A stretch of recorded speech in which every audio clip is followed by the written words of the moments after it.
వ్రతం అనేది కేవలం నియమాలు పాటించడమే కాదు, ఇది పూర్తిగా భక్తితో కూడిన జీవితాన్ని జీవించడమే.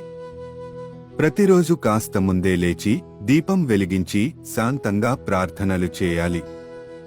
శాస్త్రమైన జీవితం మన ఆలోచనల నుంచే మొదలవుతుంది. మనసు పవిత్రంగా ఉంటే చేతలు కూడా మంచివే అవుతాయి. ప్రతిరోజు మంచి ఆలోచనలు కలిగి ఉండేలా ప్రయత్నించాలి.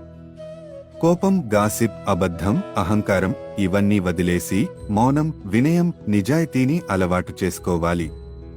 మన మాటలు, మన ప్రవర్తన శాంతంగా ఉండాలి. మన భోజనం, మాట్లాడే తీరు, మన చుట్టూ ఉన్నవాళ్లతో ఎలా ప్రవర్తిస్తామన్నది ఒక నియమమే.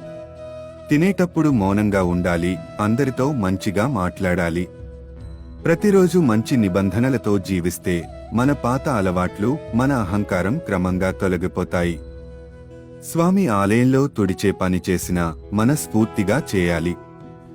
శాస్త్రంగా జీవించడం వల్ల మనకు భక్తి, స్పష్టత, అంతర్గత శక్తి లభిస్తాయి.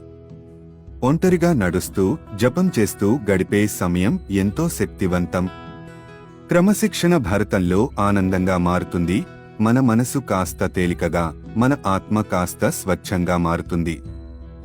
ఇతరులకి సహాయం చేయడం, చిరునవ్వుతో బ్రతకడం ఇవే నిజమైన సంతోషం. ప్రతిరోజు వ్రతాన్ని క్రమశిక్షణతో సాగించండి. అదే అయ్యప్ప స్వామిని చేరుకునే మార్గం. సాయంత్రం దీపం వెలుగుతో శాంతంగా జపం చేస్తూ కూర్చోవడం మన ఆత్మకు దీవెన.